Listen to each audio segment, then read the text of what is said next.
Okay, we're live. And that means it's time to run the promo. Except I'd better share it first. Hello, everybody. We're going to start here momentarily as soon as I bring up the exciting intro.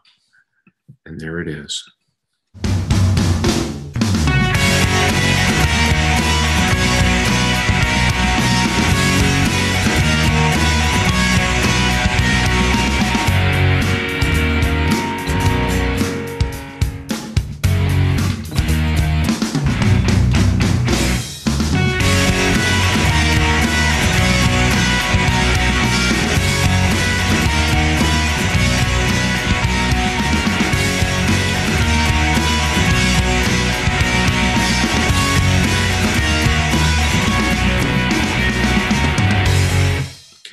And hi, everybody. Welcome to episode 39 of AWT TV. It's May 1st, 2018. I'm Steve Sande. This gentleman over here is Marty Edwards, and we thought we were going to have a third person with us tonight, but he may have been lost. Or he can't get on. Well, maybe I'll bring up our Slack channel and see if he's out there. And just in case he's trying to, quickly going, help me, somebody help me. In case anybody's wondering, yes, I do have a new background here that I grabbed about 2 seconds before this. Let's see, Andrew shows that he's on Slack and say, Andrew, are you going to join us this evening? ? There we go. And we'll see if he does or doesn't. Anyway, at least Marty and I are here, and we're always happy to be here. Yeah. What have you been doing the last couple of weeks? Oh, just following Apple news, and not a whole lot of news going on. Apple World. Well, good earnings call today. And yeah, so, that was good to see. I mean, it really was, because we'd been hearing so much, I guess you could say, bad news or negative news from the wonderful Wall Street analysts who all seem to be wrong. So darn, they're wrong again. But yeah, revenue grows 16%, earnings per share growth 30%, new March quarter records. Quarterly revenue of $61.1 billion, an increase of 16% from the year ago quarter. Yeah, I think they're doing horribly. Yeah, I know it. You do have to wonder sometime, is there going to reach a saturation point? Yeah. I did read this week that Samsung looked like a loss on their phone division because saturation in the market, people it's a very mature market. Yeah. Yeah, and you kind of, until or unless, I should say, Apple comes out with something that's just totally mind-bendingly great, that is a complete new market, things will probably flatten out. There's a lot of comments going around that Apple might actually stop making the iPhone 10, which I think is absolute BS, but you're hearing this because apparently some of the analysts out there are looking at supply chain, and they're saying, well, we're seeing orders are way down and things are, just going to heck. I almost wonder if maybe that's because perhaps Apple is, behind the scenes creating their own plants, and possibly maybe they're going to start doing their own, I don't know. We don't know at all. But I tend to think if they do drop the iPhone 10, it's because they got something better in the wings. They've had a year to iron out any kinks that phone might have. And I know they're few, but I tend to think they're just working on something else. Yeah, there's some interesting comments here, other comments that we got from the phone call. You see, this is why I don't think the iPhone 10 is going down the tubes. One of the highlights from the call, iPhone 10 was Apple's top selling iPhone every week over the March quarter. That's January 1st through March, whatever it is, 31st. The top of the line model was the most popular. The board is looking at a $100 billion share buyback program, which is nothing but good news. That'll make the share prices go up. The wearables business, AirPods, Apple Watch, and Beats headphones, is now the size of a Fortune 300 company. I mean, it was just a couple of years ago, it was a Fortune 1000. Then it was a Fortune 500. Now it's a Fortune 300. Incredible. Mac installs are up double digits, 50% of sales coming from new customers. Apple, once again, they dispelled rumors that the iPhone 10 was a flop.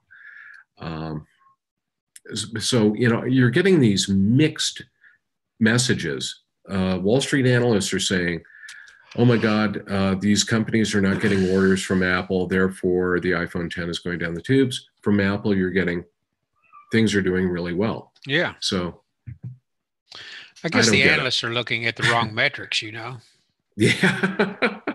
Well, it almost makes you wonder if Apple has, because they've said to the analysts on these phone calls many, many times, don't listen to supply chain numbers because you're not seeing the entire picture. And, they could say it 1,000 times and these people are still going to go, hey, but this guy says that. Right. Of course, they won't be listening to Ming-Chi Kuo anymore because he quit SGI Securities or KGI Securities, excuse me. Yeah, I guess it's Ming-Chi Go. He has left. Huh? Yeah. And so Go has gone. Yeah. Boo. Okay, we're bad here, but yeah, that's it's. He does have a good track record with calling Apple things. Yes, he does, and it's kind of sad that he's going to be gone here, but what can you do? Yeah. And let's see. Anyway, I was just checking to see if anybody was out there. It's kind of quiet right now. Yeah. Nobody is on the live stream. But then again, I'm not surprised. But well, we could have millions of views later. So yeah. Well, anyway, go ahead. No, I was going to say this is very unscientific, but I've had a lot of some, I will say, mild issues with some reboots on the phone, having to force it to reboot to clear up some bugs. But the last two updates, iOS, the last one went 25 days between updates, no problems at all. This one's whatever it's at now, and I think the software has actually gotten a lot better. I've had not nearly as many bugs, but I'll say this: my wife and I we both have the iPhone 7 Plus. Our fingerprints, we have to relearn them all the time. We can't hardly use the fingerprint reader anymore. Yeah, that is strange. Yeah, gradual hardware failure, or it's so odd we're both having trouble. I just about cannot use it anymore. I always have to enter the passcode. That's odd. Yeah, it's interesting. I've got the only device I've got right now that has, well, actually two, I should say, with Touch ID are the 10.5-inch iPad Pro and then the MacBook Pro here. And MacBook Pro is just kind of strange. The Touch ID on it is just kind of weird anyway, because it usually picks up my Apple Watch and unlocks the screen before I can ever get my finger near the reader there. But Touch ID on the iPad Pro has actually worked pretty well. So it could be a slight failure there. I'm almost wondering, I always have problems with humidity. If my finger's wet or something like that, it'll have a lot of problems reading it. Has your humidity been up lately? Well, of course, it's always a higher humidity here, but I've never had problems really before. It's just really started. And we've actually had fairly low humidities for us. The other day was down in the 20s, %, which is very, very low for us. Sounds like here. Yeah. We weren't that far from 90 degrees today, 85 to 86. It's summertime here today. It was nice here. It was in the high 60s. Of course, all of us Of course, we're probably a couple or like a month behind everybody else in terms of plants coming out, but all the trees have been budding out recently. And both my wife and I have just been miserable with allergies. So I've been popping Claritin like candy once a day and having my little pill to dry things out. It's just been nasty.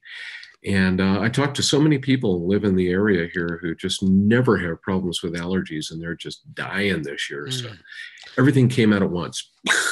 Yeah, things are, if I was going to rate the foliage, I say we're about 85, pushing 90%, full foliage, about 85, I guess. Wow. But, I don't know. My wife and I, it's odd that we both have had issues. I tend to wear my phones out. I do everything with it all day long. And she tends to more baby her phone, but she is having some problems. I need to research it a little bit. If it was something in software, I think a lot of other people would have had it. And so, we'll see. Are you enjoying Face ID? I love Face ID. I really do. It's so much faster and so much more intuitive in a lot of, especially when an app is really written for it. In other words, some of the banking apps I've got are set up with Face ID, and it's wonderful because you launch the app, you look at the screen, and you're in looking at your accounts. There's, right. Except if you're Public Service Credit Union out of Colorado, which has the worst banking app I've ever seen in my life. But hey, they're supposed to be changing their brand here shortly, so they won't mind that I'm saying nasty things about them on here. And maybe they'll change their app, I hope. One thing I really do like about Touch ID when it was working perfectly, and I do have a little trouble, I have to retrain quite often, is like for Apple Pay, just pull it out of my pocket, have my thumb already on it and wave it, But you don't find that a problem to really have to concentrate to look. And I've heard if you pick it up from your nightstand and are horizontal, it won't read your face. No, you really have to have eye contact with it. And what I'm talking eye contact is eye contact with that, whatever the heck they call it, the front facing camera. Right. They have that special term for it. And it's totally, but like right now I'm looking at my screen, I swipe up, boom, it's there. And a lot of times, occasionally if I'm doing something and I'm like this, I'm looking right at it and it's not unlocking. I'm at a kind of an odd angle. I flip the camera a little bit there, boom, it's right up. It doesn't seem to be that much of a problem. So far, and it's been since November now? Yeah. I've been pretty happy with it, so. Well, something I've never even have, tested. So since I don't have the iPhone 10, so. Well, I tell you, the next time you get a chance to go to an Apple store, go up there because they have an app that will let you try unlock, kind of unlocking, quote unquote, an iPhone 10 using the Face ID. And it kind of recognizes your face, the app does, and then you go in and they tell you, don't look at the screen, and now look at the screen, boom, and it unlocks. And it's kind of a good way to get a feel for how fast it is, just how intuitive it is too. So if you get a chance, go by and definitely do that. Next time you're doing it. Yeah. If it doesn't work, sir, could you possibly retrain your face? Sure, could you get a new face? Yeah. This face is not working.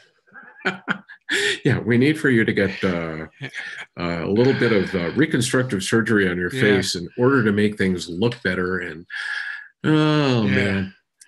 Well, I've also read that some phones, I don't know if across the board, it's something that I admit I don't use. And people I help set up their iPhones, I never enable, is 3D touch may be going away on some of the iPhones. I really wouldn't miss that because I can count on the number of, on this hand, the number of times or the number of apps that I actually use 3D touch. And I don't know.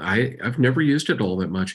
it was supposedly going to be a big thing when you were able to 3D touch an app icon, and it would come up with that little tiny, menu of maybe 3 items, things that you could do with it. And that didn't even excite me. So I've tried it a couple of times and did not like it. I don't know. I felt like I was pressing the phone too hard. I was afraid I was going to press too hard. I tell you what they ought to do. They could keep it and do what Samsung or the Androids do that do not have it.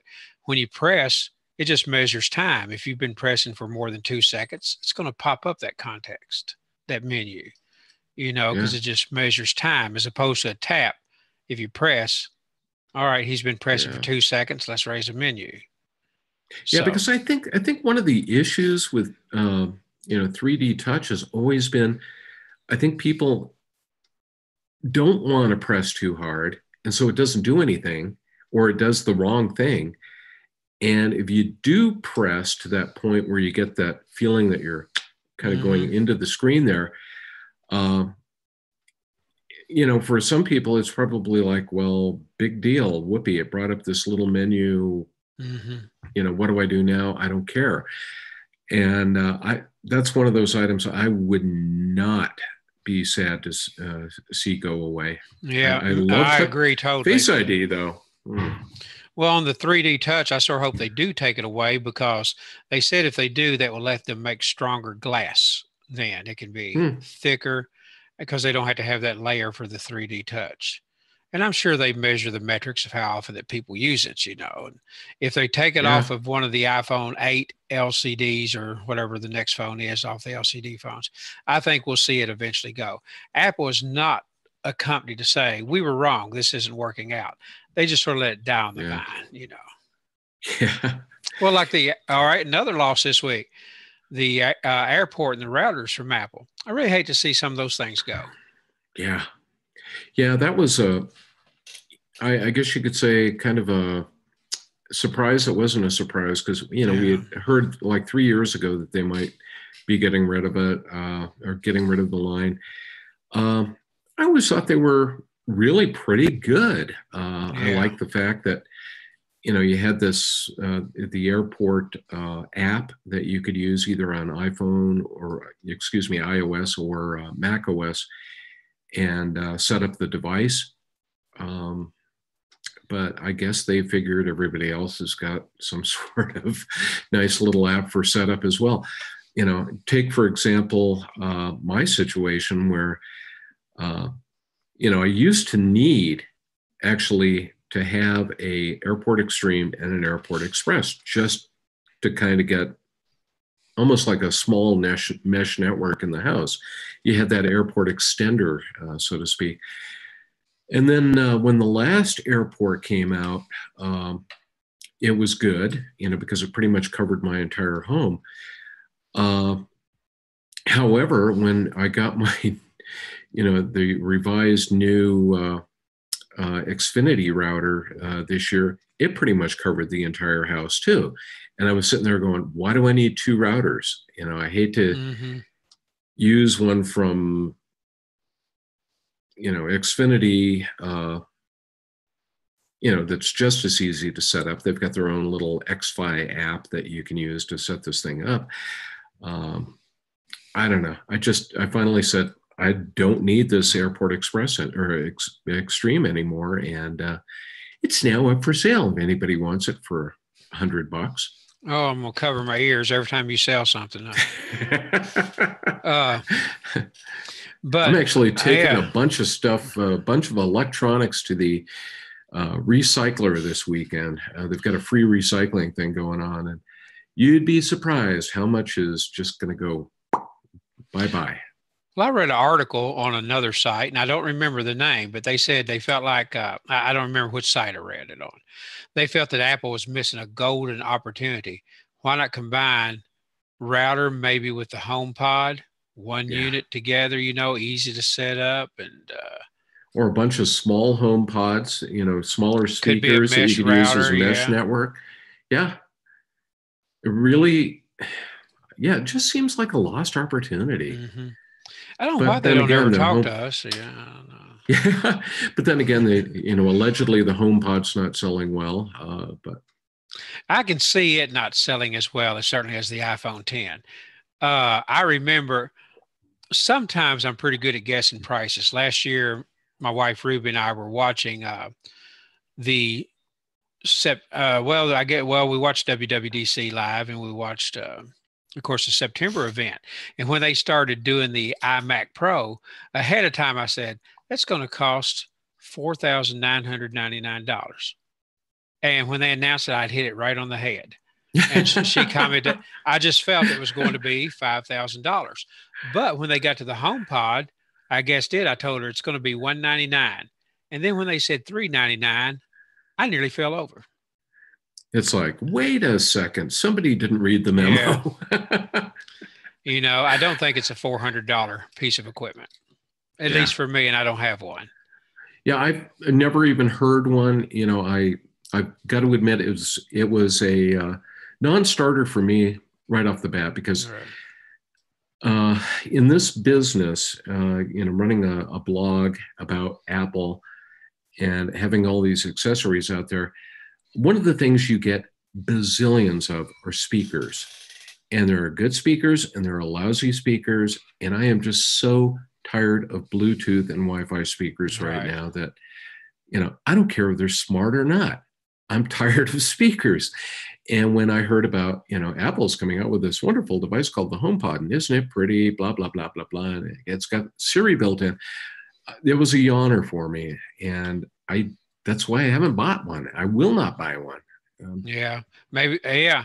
And one thing you say leads me to another.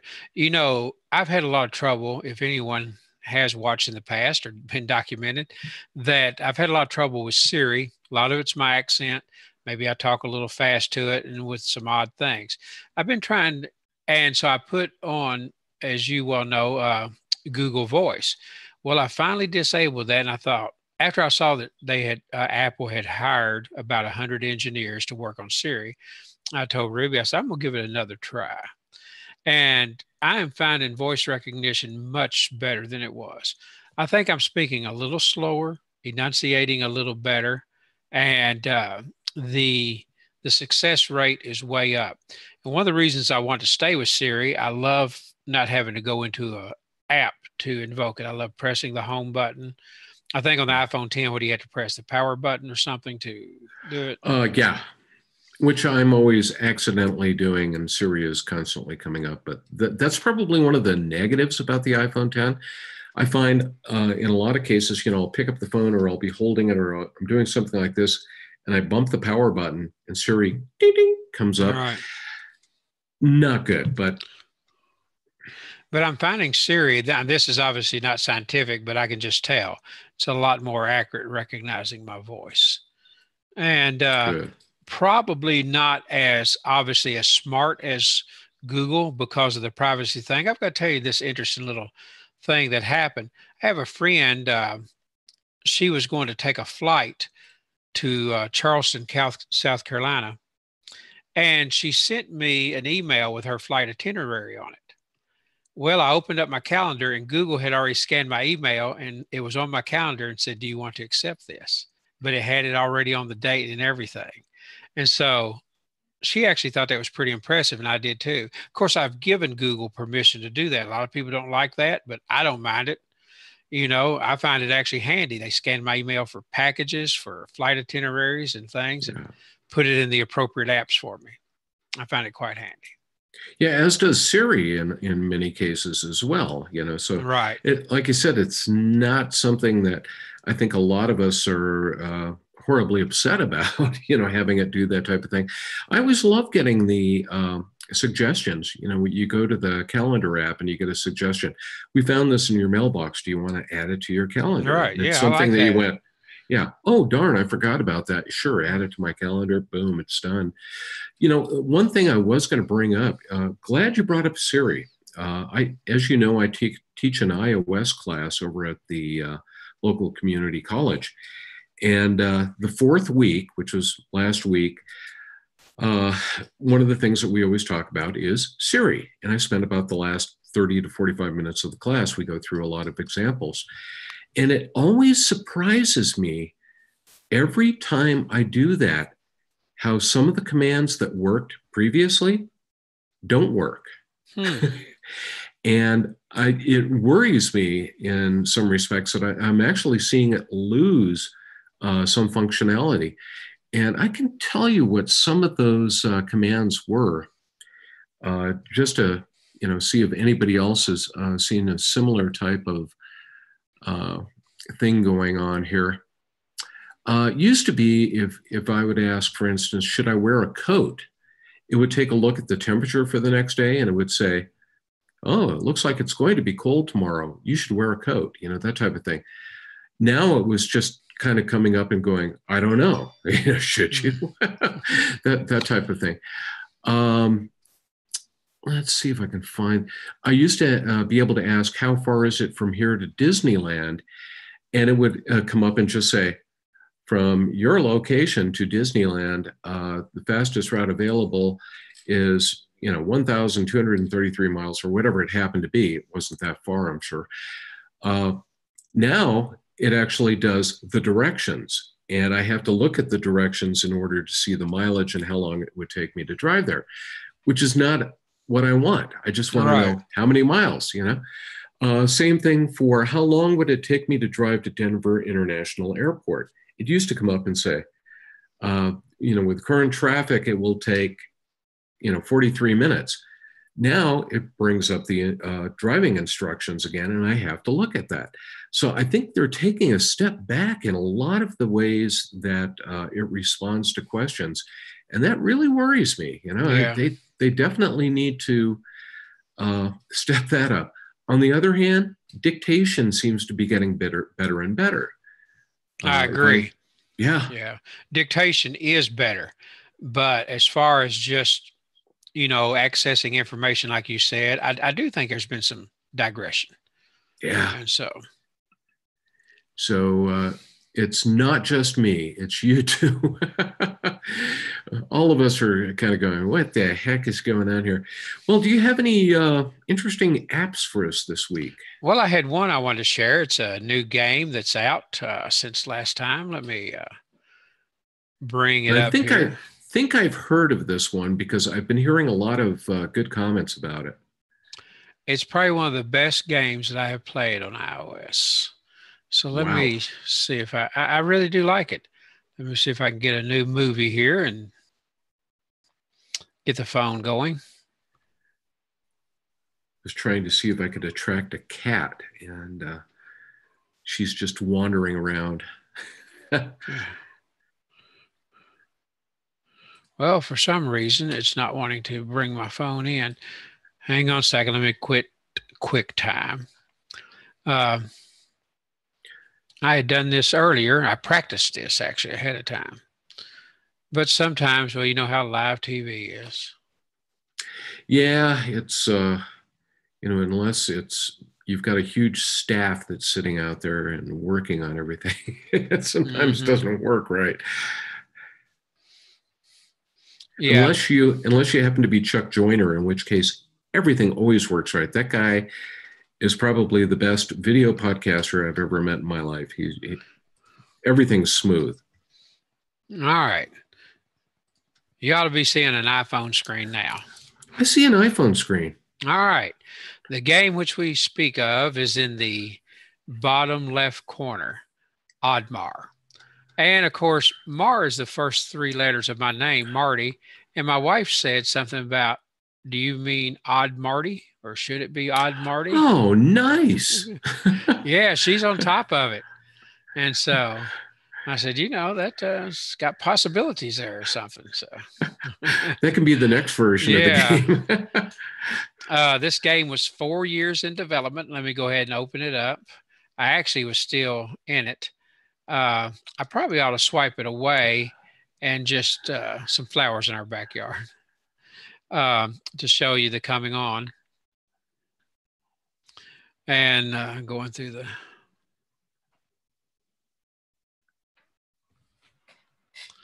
So I think Ruby heard me say that about Odd Marty. I think she's close enough there. All right, of course, it has some cinematics. Nice little coming on sequence of the game. Great art in the game. It's stylized art.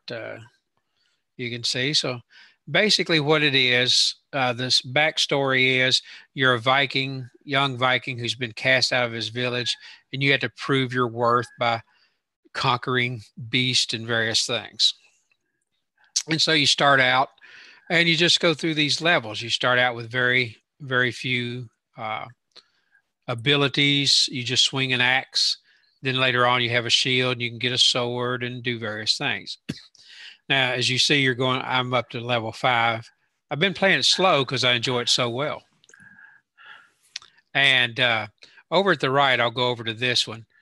You see there's at the very right of the screen, there's 210, I guess, triangles in this level I need to collect. Their currency where you can buy weapons and the such like. I've only done 138 on this one. On this level, okay, this is a good level to show you. I did 109, so you can go back and try to collect more. Cool. Yeah, there's 3 golden coins on each level. I only got 1 of this. The bottom purple, there's a dream sequence. It's really tough if you can complete it. So I've done it on a couple levels. But I just want to show, I'll go back to level 2 because I thought that's one of the prettiest. You get I guess, an award. They want you to do it as you see it above the word play in 1 minute, 52 seconds. My best time is 3 minutes, 23 seconds. Not too good, but let's play a little bit of this level. Let's go in here. And a little cinematic before the level. I'll skip it. Okay, as you can see, the art's very good. Just little things. Look at all the trees blowing in the background and leaves. Yeah, woodpeckers up in the tree. Birds flying through. Yeah, you move with your left thumb on the screen, left or right. And your right thumb, you just swipe up to jump. He puts down a mushroom every time. You attack things to get through. And I don't know why it's giving me the instructions again. But I say I need to get up top. It's just a side-scrolling game, but it's really, really nice, very pretty. Tree in the background, the game is $5. There's no in-app purchases. You pay $5, that's it. And which I like to do. I prefer that. All right. I'll jump around here, I think. The game's very forgiving. When you die, you reach these, right there, that aren't big, a yellow rune that came up, that's a checkpoint. Yeah. When I die, I'll only come back to that point. So those things will kill you. So I've got to jump up top and get over it a little bit. All right. Let's go on up here.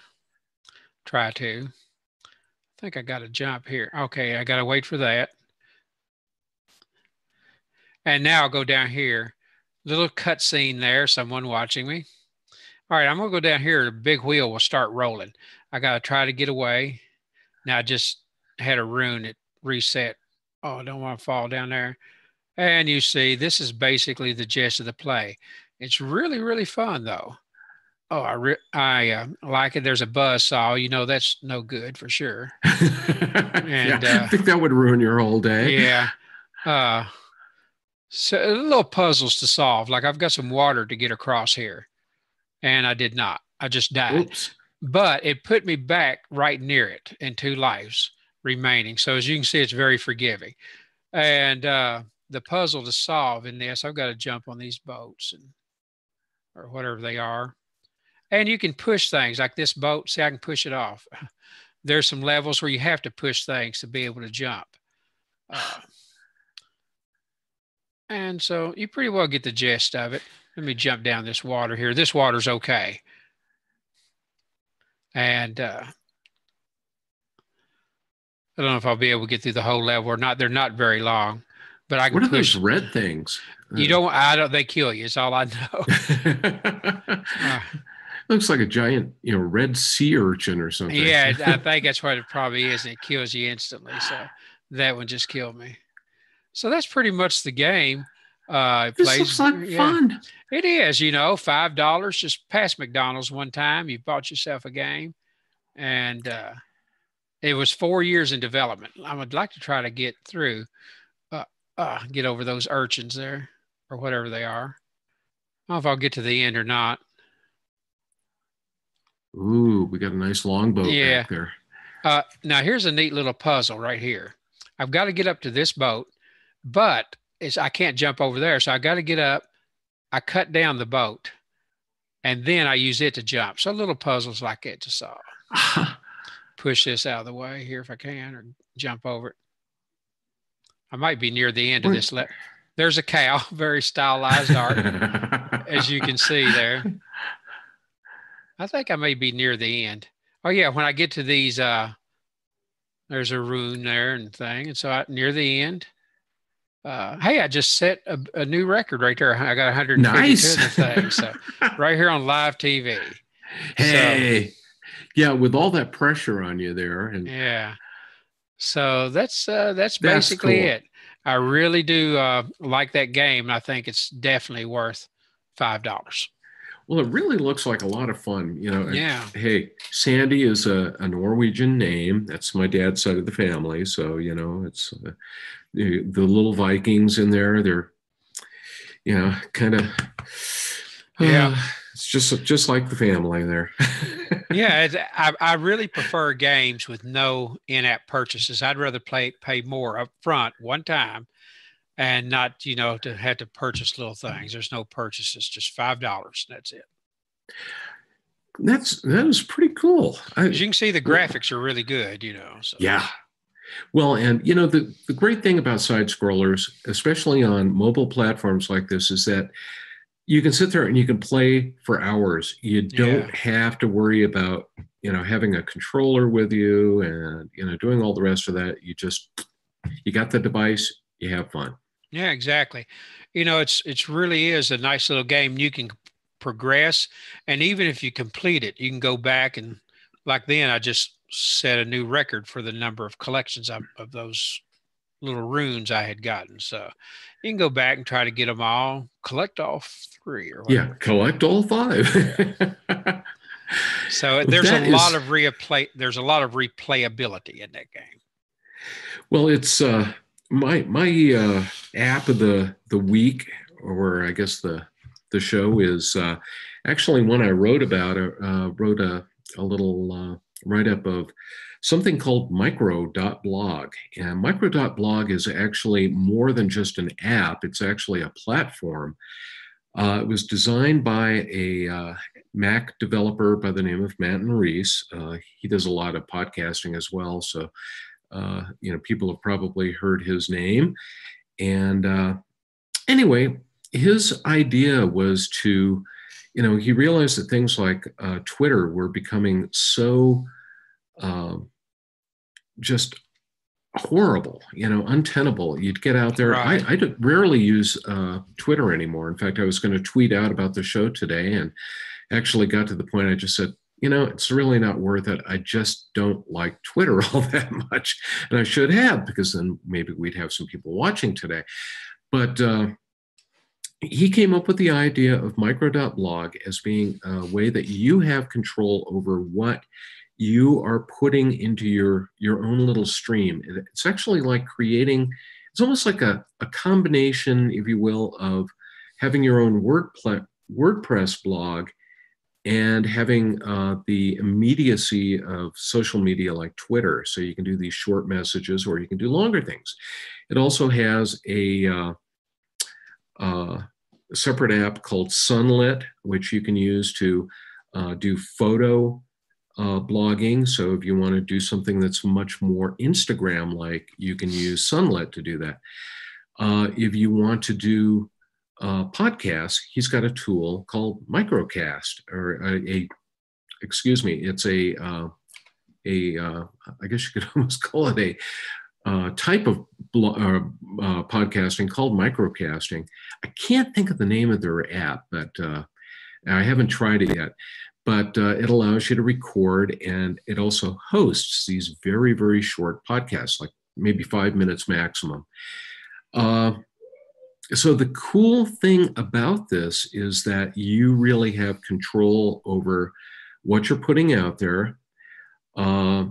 You basically can invite other people to your blog. You can actually associate a true domain name with your blog, your microblog, or you can use a username .micro.blog as the address as well.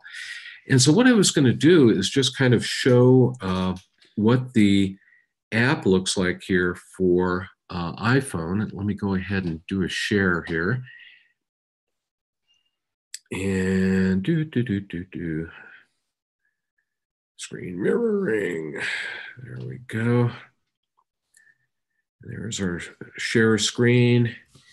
And this is in my blogging folder, along with a lot of other tools. It's asking if I can do this. And the funny thing is I actually no longer run, I changed a couple of microblogs here. But if you'll notice here, when I go to sign in, it says, enter a micro.blog app token or your email address. There's no place for a password here to log in. So I can either copy and paste an app token, which is given to me if I, the first time that I log into a site. It's a long alphanumeric token that only I would get. As you see, it says you can find these in your account page on the web, or enter your email address to receive a sign-in link. So right there, you've got this extra level of security. There's no password to forget, because you're never going to have a password. It's always going to send you a link to log in, or you're going to use that token. So in this case, I'm going to go ahead and this is associated with my little photography company that I'm trying to build up. So I put in the address and it says email sent. So now basically what I would do is go out to email, go to that account.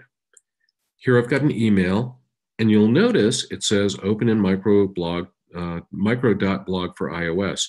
What this is essentially doing is just passing along that token to this, and you can see that I have a username called Big Red Bison. The Big Red Bison is my logo for the Pixel Ranch and also for the site.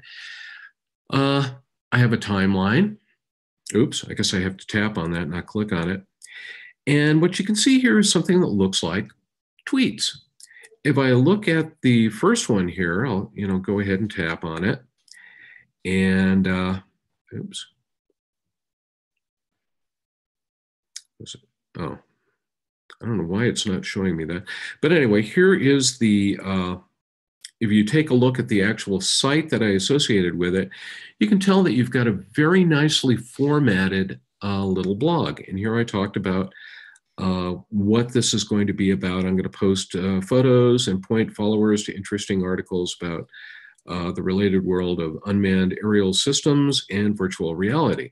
So that's kind of the idea behind this. And I also took a picture of some flowers the other day at our church that were beautiful, just to look at the ability to post these photos in line. And it's got a nice little tool for creating new posts and doing all the rest of that. If I go in here and I want to add an additional post, I tap on that icon that looks like a balloon, and I start typing in a post. You'll notice down at the bottom that I have the address of the site, bigredbison.micro.blog. I also have a kind of a letter count. It says right now 0 out of 280.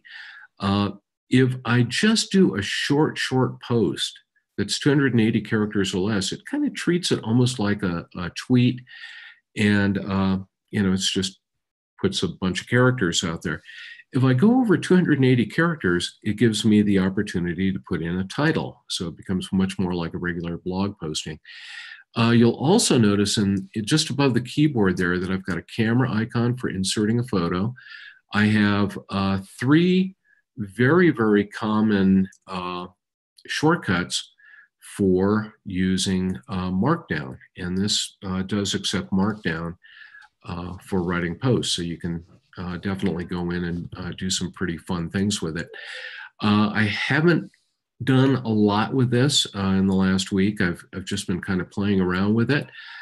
Did the review. I like the idea. I'm seriously thinking of totally dropping Twitter here pretty quickly. So this will give me a way to kind of share this stuff out and have some fun. On the negative side, I guess if you were looking at a negative, if you're looking for thousands and thousands of followers, like people are constantly looking for on Twitter and Facebook, discovery is a little bit more difficult. On the other hand, Manton Reese and his, I think it's his support sidekick, who's Jean McDonald, used to be with Smile, and then she was with the App Camp for Girls for many years. Super wonderful person. What they do is some curation, and they will actually put certain posts into a what they call a discover area, and you just browse that to find people to follow. One other thing that they do is if you put the emoticon or emoji for like a camera, a book, or a microphone in your message, then it will search for those, their discovery tool, and you can look up like a list of blogs, or of books that people are reading, and that'll look like a little book. The little microphone indicates that somebody has a microcast that they're putting out there, and the little camera icon indicates that somebody has a brand new photo blog or photo item that they put out there. So it's I can't say why, but I just like it. It seems to me like Twitter was back when it first started, and I got in quite early, and it was a nice neighborhood. It was before people started spray painting on the walls and things got really lousy out there.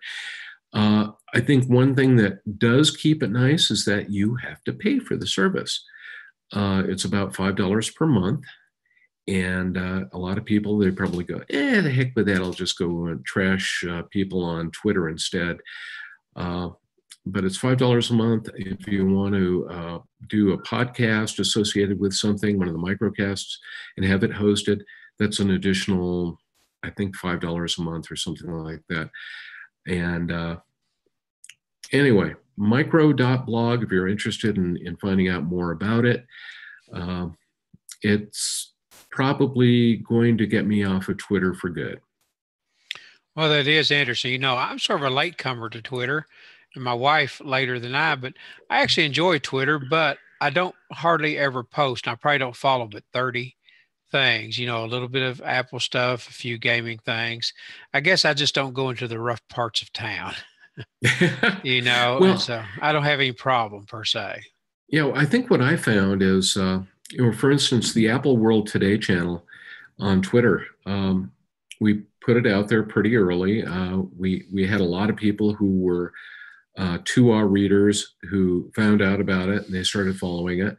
And we post all of our articles out there, at least a link to it. You'll usually have a photo, a short headline, and some verbiage out there, and then a link to the article. Well, you end up getting just from being in the neighborhood, I guess you could say, you end up picking up some bad neighbors who come in and they decide that they're going to junk up your yard. And, some of the comments that I see in our timeline, it's uncalled for. People don't need to do that type of thing. Agreed. I don't have hardly any followers, so I don't get that. I live out in the country on Twitter. And so this is a good place to be. Yeah. I really, I don't like to speak, too much on social media. I'd rather just do, and I almost, maybe we need a good episode sometime about social media. I just am not a Facebook doer. I just don't care too much for it. I've never gotten into it. Yeah. Facebook is, oddly enough, I've kind of gone through what I'll call two phases of Facebook. Phase one was going out and I was not only following people that I knew, but it was like anybody I had known in my past, whether or not I had, seen them in 20 years or whatever. And what you find is that in some cases, people change as time goes on. Yeah. And they're not the same person that you remember. And I have to admit, if any of those people are watching, I doubt it. But anyway, if any of them happen to be watching, I apologize for some of my, shall we say, rather political posts between about 2012 and maybe 2016. And likewise, I was getting stuff back. And some of the arguments became rather heated online. Finally, what I did last year is I said, enough of the politics. I don't care. If I'm going to do any political posting, it's going to be in a private political group, and I will post there. And that way I'm not going to get into these arguments. And it's kind of gone back to being a very nice place again. And so I'm enjoying, seeing what's going on in the lives of people that, I've got, like 3 employees that I used to have like 30 years ago who I follow on Facebook right now. And it's great seeing what they're doing, because I haven't talked to these people in eons. And that's a cool thing. I mean, that's a good thing. It really is, yeah. But on the other hand, I think, you get out of it what you put into it. I was putting a lot of politics into it for like 4 years, and I was getting a lot of negativity back. Now that I've gotten rid of that, unfollowed a few people who were, kind of attacking me, some of whom were, shall we say, former coworkers at a certain website that I used to work at. Stopped following those people. Life is good now. Yeah. I don't even have Facebook on phone. If I do post, it's usually a picture of a pretty sunset and, say nothing about it. People usually, you don't get too much negative with things like that. I've never been an argumentative or debating person. If a person told me that the sun was green, I would probably say it's a beautiful shade of green, isn't it? I just, I let them well, think. It is at certain times of the day. Green flash. We'll talk about that. Yeah. I have learned, I guess, early on, I let people think what they want to, let them go. Everybody's happy. Yeah, and I think that's something that a lot of us forgot. I'm glad I got it back. I think there are still a lot of people who need to realize it's like, it truly is, do unto others as you would want them to do unto you. And things can be very nice if you're a nice person to others. I was kind of sad the other day. One of the local drone groups, one gentleman just put a very innocuous post out there, and some of the comments that people were leaving just got completely out of hand. And he finally said, the heck with this. And he invited about 10 of us who were in this other group. He said, I don't need to be attacked by people. He said, I know that these people who have been invited to this new group, he said, I know you're good. This is now a private group. I'm not going to put up with this, this stuff like this.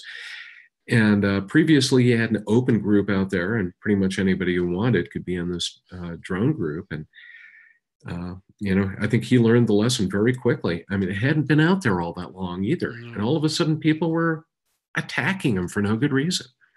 So, I think with time, this may not be the right term I'm even looking for, but a lot of the internet's going to become very private because of all that, closed groups and websites and various things.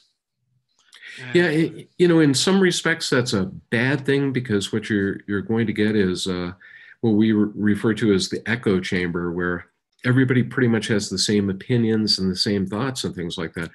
On the other hand, it's a nice neighborhood. Everybody keeps their houses nice. The grass is green, and there's no trash out on the sidewalk. So it's a beautiful place. And sometimes closed neighborhoods, they're closed for a reason. Yeah, you're right. That's a good point.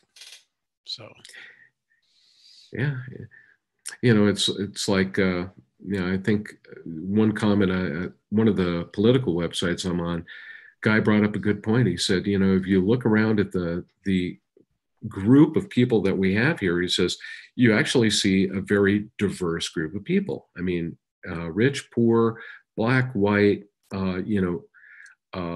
just extremely different backgrounds, but we all happen to have certain other key things in common. And that's kind of the glue that's holding this community together. And the discussions out there are very civil. They're very nice. There's none of the hatred that goes around. And in some cases, I think an echo chamber is a good thing.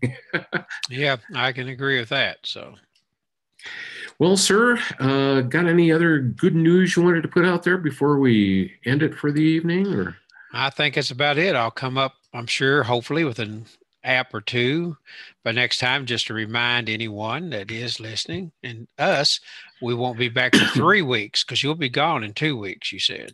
This is true. And yeah, so that will be May 22nd. 22nd, that's right. Yeah. Had to think 21 plus 1 is, yeah. May 22nd. Yeah, I'm going to be, you talked about Charleston, and that's where I'm going to be. Oh, that's interesting.